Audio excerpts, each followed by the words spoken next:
Dado quanto que a gente vive, os pais se disporem a vir a uma reunião e prestar atenção e silenciar é um ótimo começo para uma comunicação não violenta, que a gente já transformou na comunicação assertiva e amorosa. Que a comunicação assertiva e amorosa, eu acho que quem conseguir fazer isso vai ter sucesso em qualquer área da vida. Que é você conseguir falar a coisa certa na hora certa, né? E de forma amorosa, de uma forma que você conquiste a pessoa com mais duro coração. Imagine um filho. O seu filho vai acabar fazendo tudo que você quer. Que tem uma professora, que vai ser professora de vocês aqui, que ela contou uma história, que é com essa história que eu quero começar esse momento. Que ela disse que ela sempre chegava em casa e a filha nunca fazia as coisas que ela tinha deixado como meta para ser cumprida, né? Arrumar a cama, é isso que vocês tanto sabem que deve ser feito pelas crianças.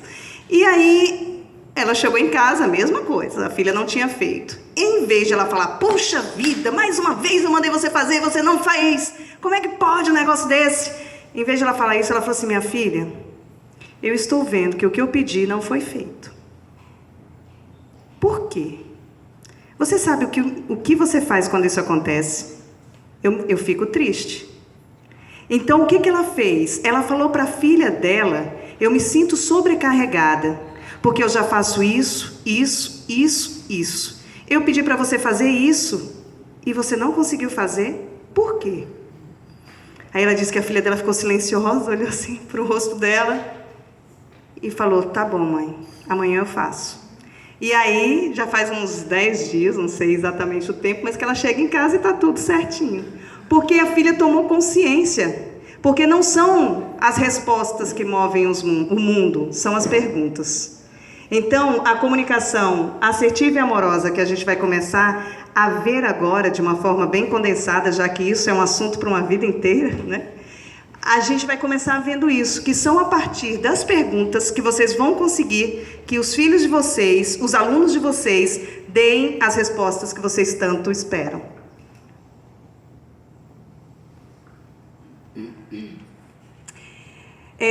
Marshall Rosenberg foi o criador da comunicação não violenta. Ele sistematizou uma técnica que é muito interessante, inclusive tem um livro que vocês podem baixar pela internet, gratuitamente, que trata da comunicação não violenta. Nós estamos estudando, vamos sistematizar aqui no Rio Grande do Norte, na UFRN, essa comunicação assertiva e amorosa, porque a gente está com a proposta de não trazer o nome violenta para dentro desse contexto, já trazer o amor.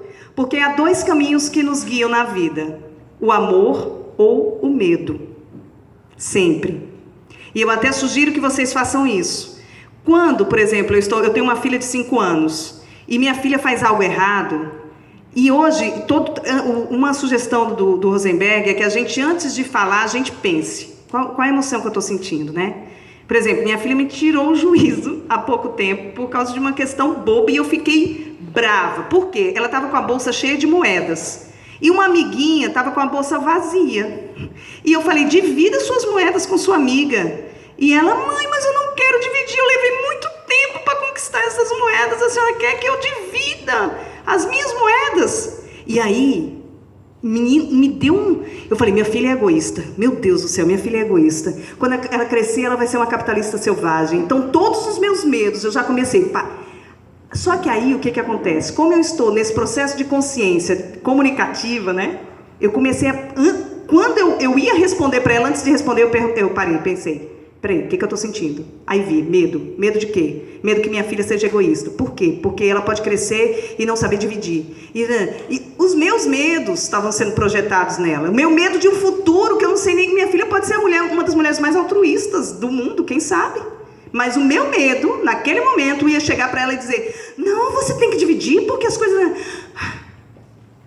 Aí, como eu parei e pensei, né, eu falei, Helena, mas olha só, eu tenho uma poesia, eu não sei se ela está marcada, mas que no final, eu escrevi um livro sobre o amor e para crianças. E no final tem uma poesia que diz assim, que o menino, eu quero biscoito, quero 5, quero 8, quero tudo e mais um pouco. E ele começa a dizer que quer. E aí no final ele fala assim, mas o que eu vou ganhar com isso? Não sobra nenhum amigo para mim? Então eu aprendi que quem divide multiplica. Tem o biscoito, tá afim?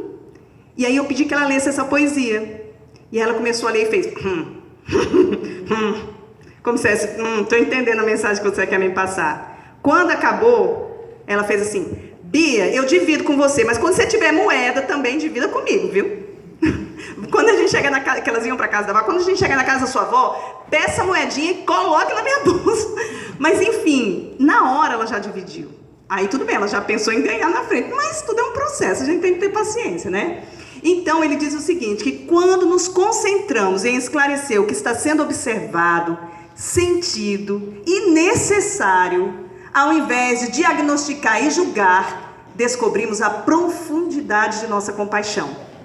Então, nesse momento, eu tive compaixão de mim. Na hora que, antes de dar uma bronca na minha filha, eu parei e pensei, vem cá, o que eu tô? Qual é o meu problema? Porque o dela, ela é uma criança, ela está aprendendo essas questões. Qual é o meu problema? O medo? Aí eu entendi que eu teria que ter outra estratégia, não era passar para ela o sermão da montanha, que a gente vai falar sobre isso. Então, primeira dica deste momento aqui com vocês. Antes de falar, pense o que está motivando você a falar aquilo. Quais são os seus medos? Você está agindo por amor ou por medo?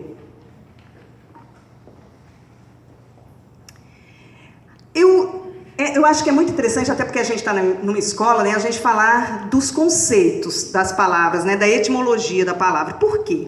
Porque a comunicação é a base de tudo. E às vezes a gente não entende o que uma pessoa está falando. O conceito daquilo para a pessoa é outra. Nós estávamos aqui com a diretora, né?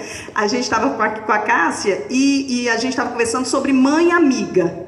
Aí teve uma hora que a gente conversando, sei o que é ser, se é bom ou não é, ser mãe amiga. Aí eu falei, peraí, mas vamos pensar, o que é ser mãe amiga para você? Qual é o seu conceito de ser mãe amiga? Aí quando a nossa amiga explicou qual era o conceito, a gente disse, legal. Porque aquela mãe que quer ser amiga, né, amiga, vamos junto, não sei o quê, que é tudo junto e misturado, não funciona. É legal, né, acompanhar essa geração, não, eu sou uma mãe moderna, mas não funciona. Mãe é mãe. Mãe é mãe, pai é pai. Se as crianças não tiverem referência de quem é mãe e de quem é pai, o mundo está perdido. O mundo está perdido. Porque a gente precisa ter uma referência. Quem é que a gente vai buscar na hora da agonia? A mãe virou amiga. Eu não tenho mais tanta confiança, porque ela é igual a mim. Eu estou ali junto, eu estou dizendo para minha mãe o que ela precisa fazer. Então, qual é a minha referência? E aí, quando minha amiga disse que ela falou assim, não, eu sou mãe da minha filha, eu só quero que ela saiba, o amiga que eu quero dizer é, conte comigo. Mas lembre-se, eu sou sua mãe. Então, eu tenho mais experiência, eu vivi já muito mais, você saiu da minha barriga, então eu tenho todo um caminho percorrido bem mais do que você. Aí, quando ela explicou isso, aí a gente relaxou. Então, por favor, quando vocês forem se comunicar, não briguem antes de saber qual o conceito da pessoa em relação àquela palavra, àquela afirmação que ela está fazendo. Comunicação vem de comunicar, que significa partilhar. Partilhar. Partilhar é o quê? Eu preciso saber o que eu estou comendo aqui. A gente vai comer um pão, vamos saber qual é esse pão? Não é que eu julgo que esse pão tem sal, que esse pão tem... Não, eu vou comer, primeiro experimentar e depois a gente chega a um consenso. E comunicação eficiente, amorosa, é resultado eficaz. Gente, não é fácil. Não é fácil. A comunicação amorosa prevê sim é sim, não é não. Ponto final. Uma dica importantíssima para vocês. Quando vocês disserem sim para o filho de vocês, diga sim. Quando disser não, diga não. Por quê? Porque o não parece que é mais fácil falar, né? Não. Parece que faz uma massagem na boca da gente. Porque, olha, eu proponho a vocês, observem quantas vezes vocês falam não. Não, não. Não, tudo bem, vá. Você disse sim, mas disse primeiro um não, redondo. Isso serve também em empresas, para os patrões, para os empregados. Gente, se é não, é não. Se é sim, é sim. Quando minha filha me pede uma coisa que ela pode, eu falo, claro, minha filha, que você pode. Sim, claro que você pode. Não, você não pode. Por quê? Porque eu quero que minha filha lembre, quando ela crescer, que a mãe dela falava muito sims, e com a mesma força que falava o não. Porque o sim, gente, o sim abre portas. Se você está dizendo sim, você já vai deixar a menina fazer ou o menino fazer? Então fale um sim. Sim, minha filha. Aí minha filha faz bem assim. Ela cresce, sabe? Diante do meu sim, ela... Obrigada, mãe. Bom, bom. e o passo vai forte, porque ela sentiu que aquele sim é um sim que abre portas. Vá, você pode ir sim. Mãe, eu queria ir para o shopping com um amigo. Sim, você pode. Você vai porque eu confio em você. Você vai. Pode ir. Né? Olha o que isso representa. É uma diferença enorme, gente. Vocês pratiquem, depois vocês digam. Não acreditem em nada do que eu falo. Façam. Se der certo, que bom. Tem Pode. Eu queria propor aqui, as poesias são 30 segundos. E eu queria propor que enquanto alguém, ela vai escolher, alguém que possa ler uma poesia, vocês sentissem se dá para colocar em prática na vida de vocês. Porque são poesias super simples que quando eu acabei de escrever, eu falei assim, como é que eu vou lançar um livro de poesias desse tipo se eu não colocar em prática na minha vida?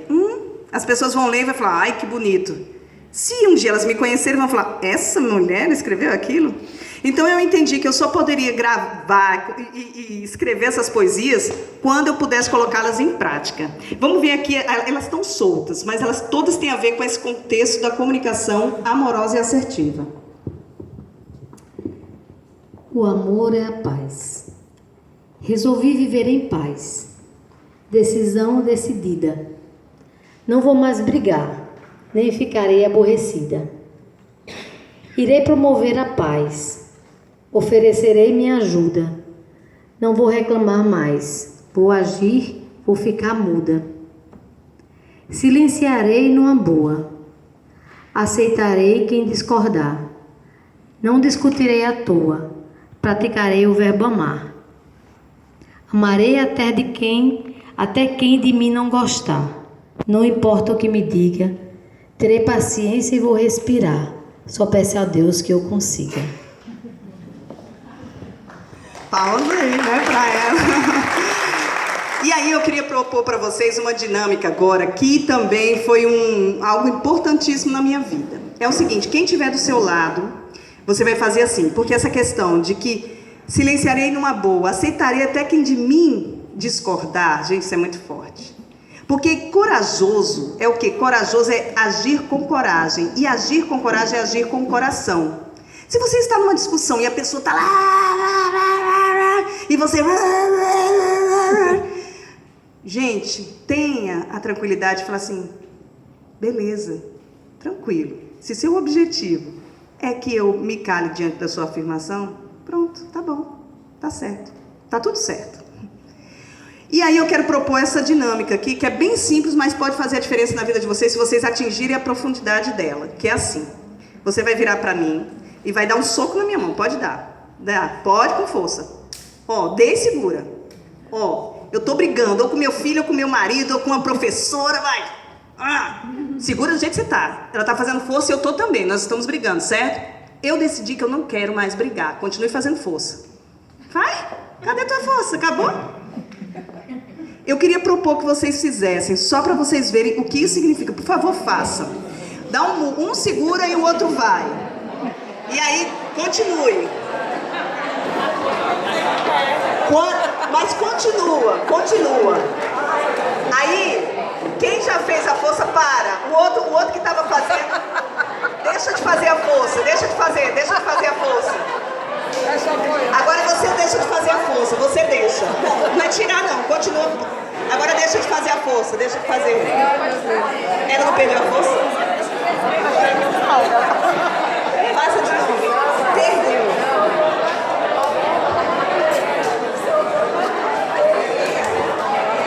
Agora solta o seu. Faz de novo. Agora assim, segura. Agora você solta. Relaxa aqui, relaxa. Ela perde a força, não perde? Não é? Qual foi a sensação? Cortou assim, eu me senti impotente, porque eu não pude mais empurrar ele e morri. Deu a graça? Deu a graça. E qual foi a sua sensação de parar, de falar, tá bom, relaxar? É tranquilo. Você sentiu que ela perdeu a força? Com certeza. Eu cedendo assim, eu fico até mais em equilíbrio que ela mesma. Olha aí, gente, até ter mais equilíbrio que ela mesma. Porque a pessoa tá lá e você tá, beleza, tá tranquilo. A pessoa só tem força porque existe uma reação. Só existe uma ação porque existe uma reação. Se você parar e falar paz e amor, tranquilo, a pessoa perde a força. Perde. E aí ainda ela vai ficar assim, o que é isso? Acabou? Você não vai mais brigar? Nem ficará aborrecida? O que é isso? Então, quando vocês estiverem com o filho de vocês e eles estiverem nervosos, né? Porque eles aprenderam com a gente, com esse mundo maluco, porque criança nenhuma nasce nervosa. Então, eu sugiro para vocês que vocês façam assim. Ele tá lá, né, gritando, aí você para e olha no olho. Fica olhando no olho. Se ele permitir, porque geralmente eles viram as costas e vão embora, né?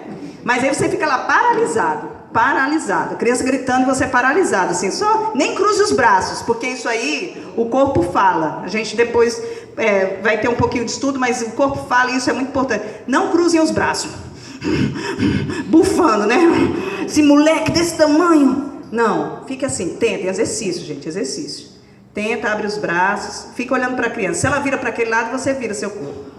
E assim, ó, se de preferência, se vocês puderem, respirem. Aqui, ó, enchendo a barriga. É difícil, mas é possível. Eu estou fazendo. Então, eu estou dizendo que eu estou vivendo, né?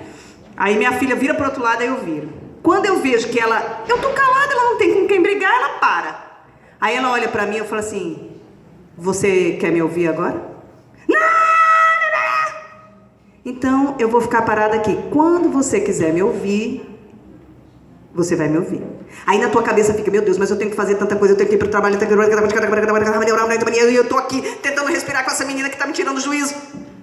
Eu garanto, porque eu estou vivendo isso. Vocês conseguem, em uma sessão, que a criança já responda. E se vocês quiserem fazer outra coisa que eu faço e que deu certo, foi... E outra coisa, gente, eu tô falando isso porque eu já aprendi, eu tô trazendo para vocês mastigado, mas isso não foi nada que eu inventei, não. É tudo aí, pessoas que levam anos estudando isso. Outra técnica, você conta, ó, eu vou contar até 3 para você estar aqui na mesa. Aí você conta, tem pai que conta até 100, né? Não. Você vai contar até 3. 1, 2... 3. A criança não veio, saia do seu lugar e vai lá buscar. Vem, meu filho. Eu falei 3, você vai vir. Pá, pá, pá. Você vai fazer isso umas 3 vezes. Na 4ª, quando você contar até 3, ele vai vir. Porque sabe que você vai sair para buscar. Então ele vem. Isso é algo assim imbatível também. É o seguinte, é imbatível se vocês estiverem dispostos a serem resilientes. Depende da gente, não tem nenhuma fórmula mágica. Não existe uma comunicação assertiva e amorosa se ela não for assertiva e amorosa. Se ela for, funciona. Se ela não for só uma farsa, você fala assim, eu tentei. Você não respirou nem 5 vezes, mas já tentei, eu tentei e não consegui. Bom, aguente as consequências. Porque vai ser difícil você conseguir promover mudança se você não muda. Fale com assertividade, aprenda a ouvir com atenção. Por favor, aprendam a ouvir o filho de vocês. Aprendam a ouvir. Amanhã vocês não vão mais precisar ouvi-lo, eles vão estar casados, vão estar morando em outro país. Vocês não vão mais precisar ouvi-los. Hoje, precisam. É a única oportunidade, é a pequena oportunidade que a gente tem para ouvir nossos filhos, nesse período escolar, inclusive. Depois, vocês vão ver. Identifique seu interlocutor. Essa questão é o quê? Você tem que observar, e eu vou falar disso mais de uma vez, os anseios dele. Na comunicação não violenta, Rosenberg ele fala muito dessa questão. A gente precisa saber quais as necessidades daquela criança naquele momento. Por que aquela criança está fazendo aquilo? Por quê? Por que ele está tão agitado? Por quê?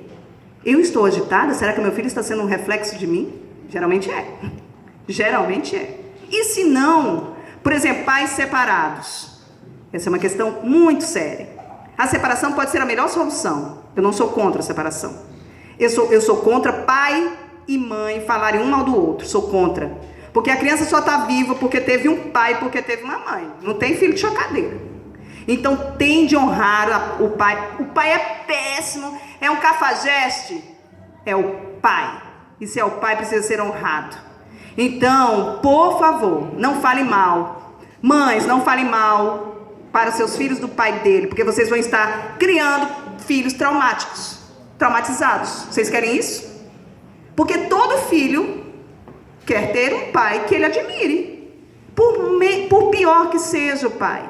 E eu vou falar para vocês, eu tive uma experiência, meu pai era maravilhoso, uma pessoa honesta, não sei o quê, mas meu pai é extremamente ausente. Meu pai era militar, depois foi ser caminhoneiro, ausente, muito ausente. O que aconteceu? Minha mãe é uma mulher fantástica, mas ela não teve muita habilidade para lidar com a gente em relação a essa questão. Então, eu cresci achando que meu pai era irresponsável, sabe? Cresci achando isso. Até que eu entendi assim, gente, meu pai só deu o que ele podia. Como é que ele aprendeu com o pai dele a mesma coisa? Então, como é que ele poderia me dar o que não tinha? A vida dele era andar por esse país até que um dia eu descanso feliz, entendeu? Não tem jeito. E hoje, meu pai morreu. Mas se vocês me perguntarem, eu honro meu pai imensamente, porque graças a ele eu estou aqui hoje falando para vocês. Porque graças a ele eu estou viva. Graças à minha mãe eu estou viva. Então, por favor, se vocês falavam mal do pai de vocês, ou do pai das crianças, ou da mãe das crianças, parem. Pelo amor ao filho de vocês, parem. E falem das qualidades. Todo mundo tem qualidade. Falem das qualidades deles. E aí, lembre-se de que o corpo fala. Outra coisa. Lembre-se, se eu estivesse aqui falando para vocês de braço cruzado, olha, gente, é o seguinte. Eu vim aqui porque fui convidada. Olha quem tá ali, fonoaudióloga.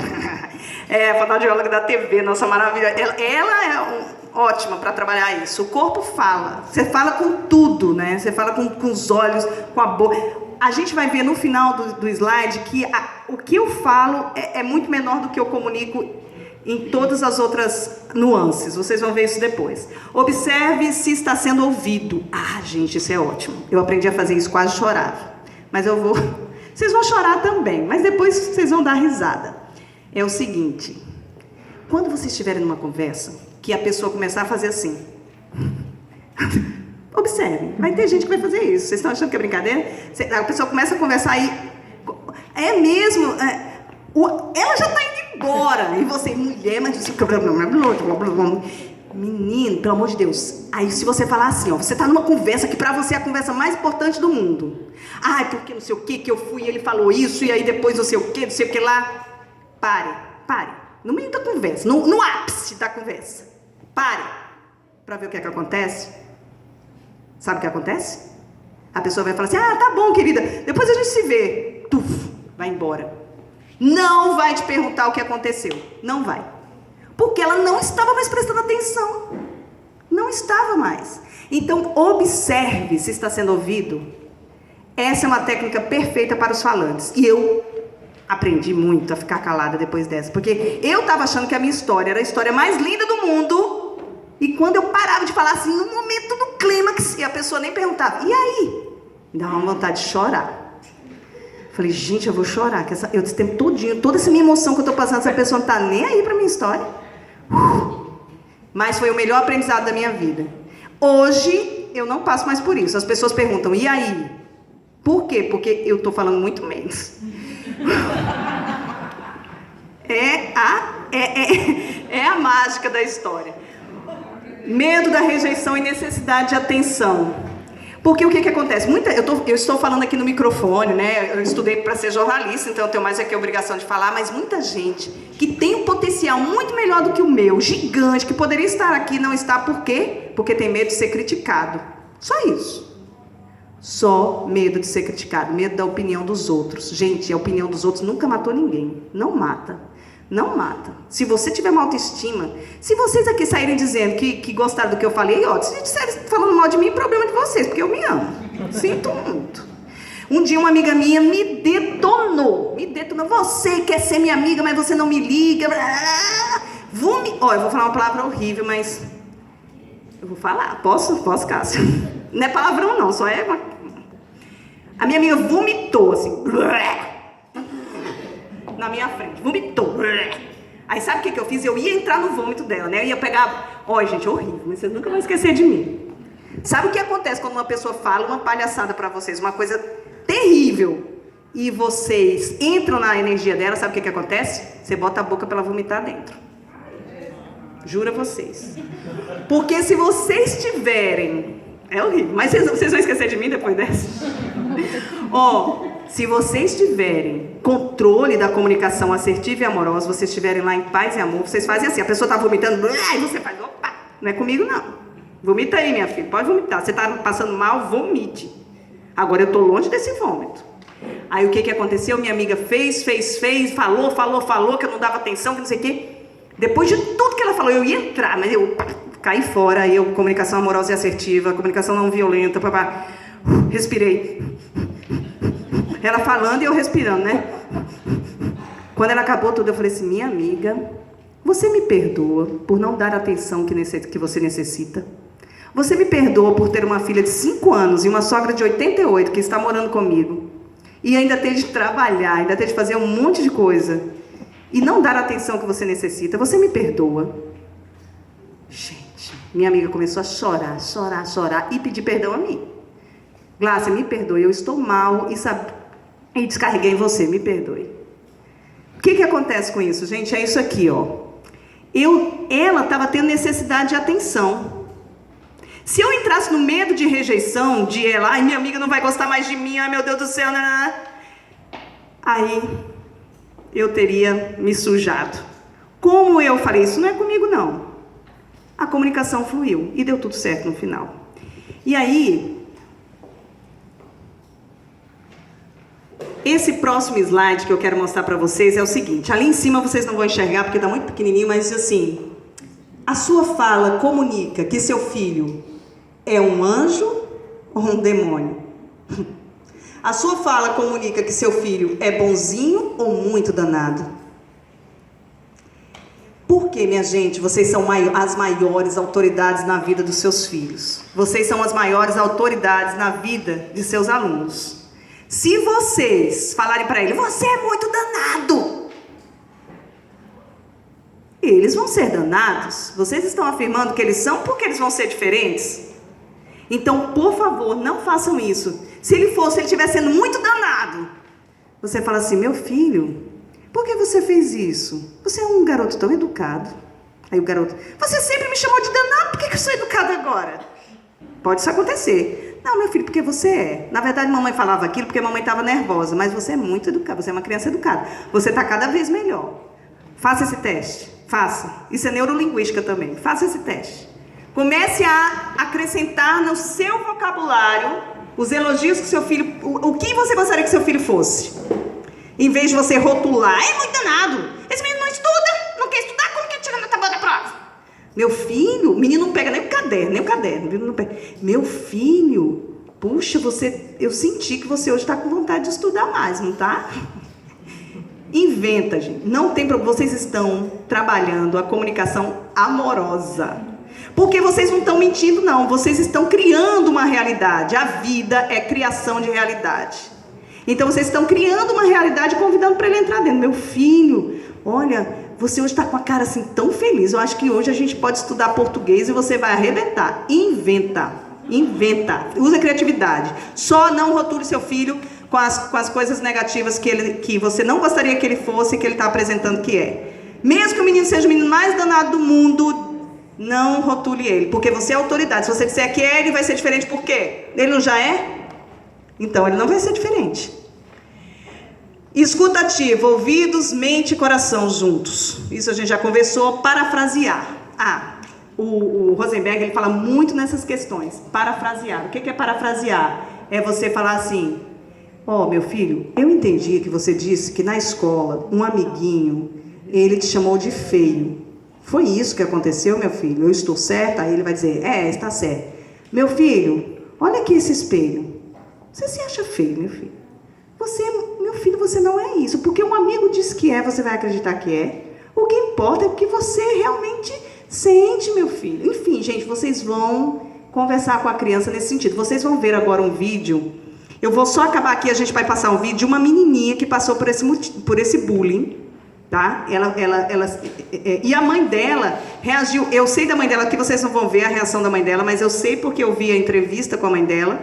Mas a mãe dela disse assim, aí a menina disse como respondeu. E a mãe dela disse nos bastidores que ela sempre dizia à filha assim, meu filho, não importa quem te diga que você é feio, se você é chato, se você é não sei o quê, as pessoas, elas veem em você o que elas são. trabalhar isso na criança, e a criança começou a se autoafirmar. E vocês vão ver o que ela falou antes. Eu vou só concluir esse slide, então parafrasear é isso. Meu filho, eu entendi, eu estou certa, porque às vezes a criança quer falar uma coisa e a gente entende outra. Então vocês têm que repetir para ela o que você entendeu para ela dizer se é aquilo. Porque se for aquilo, aí você continua. Se não for, ela precisa explicar até que você entenda. Sermão da montanha só Jesus, viu, minha gente? Pelo amor de Deus. Não, porque sermão da montanha só Jesus tem habilidade para fazer o sermão da montanha. Nós não, nós temos que fazer mais perguntas do que dar respostas. Pelo amor de Deus. Vai, pode passar. Filho, aquele assunto que a gente estava lá no início, só retomando, né? Filho, quando eu vejo meias sujas jogadas no meio da sala, é um fato, né? Filho, né? Filho, a casa está toda bagunçada, blá, blá, blá, blá. Não, você tem que pontuar, vai lá, foca, né? A casa é gigante, foca em uma coisa, porque a criança, imagine, você é desse tamanho, a criança é desse tamanho, você precisa minimizar, simplificar as coisas para a criança. Então, o fato, filho, quando eu vejo meias sujas jogadas no meio da sala, eu me sinto irritado, porque eu preciso de mais organização na sala. Será que você poderia colocar as meias para lavar? Você disse o fato, você disse o sentimento, eu me sinto assim, eu me sinto irritado, eu fico triste, que eu já trabalho tanto. Porque eu preciso de mais organização na sala. Você diz o motivo, né, a necessidade. Por que você se sente triste? Porque eu preciso da sua ajuda. Será que você poderia colocar as meias para lavar? Então, assim, você tem de explicar o motivo. Quando existe argumento, a criança aceita. Ela não aceita uma coisa assim solta, mas se tiver um argumento, ela aceita. Passa. Isso aqui é o que falo, né? Como falo, para quem falo. Por exemplo, eu estou falando aqui com vocês e estou observando se tem gente dormindo. Porque quando uma pessoa dormindo, duas dormindo, não tem problema que a pessoa passou o dia trabalhando. Mas se tiverem 10, aí eu vou pedir licença e vou me retirar, porque graças a Deus não tem, né? Mas assim, você precisa observar, porque tem gente que ela não fala para vocês, fala para ela. Então, para ela, ela fala o dia inteiro. Mas a gente tem que ter semancol. Então, observe seu interlocutor. Precisão. Isso aqui é importantíssimo. Por exemplo, você chega aqui com a direção, né? Vocês vão falar com a direção. Fala assim, olha, com o coordenador. Primeiro, na hierarquia, primeiro o tutor, né? Então, vamos para o tutor. Você chega no tutor, olha, eu gostaria que, se possível, minha filha sentasse nas primeiras cadeiras. Não é mais assim, aqui é círculo, né? Mas, enfim, se tiver assim como estão vocês, que, se possível, minha filha sentasse na primeira cadeira, porque ela chega em casa dizendo que o amiguinho não deixou ela sentar. Será que dava para colocar 3 em vez de só 2? Vocês colocam, e aí vão falar assim, olha, pelo menos durante uma semana, para ver se ela se adapta a essa nova posição.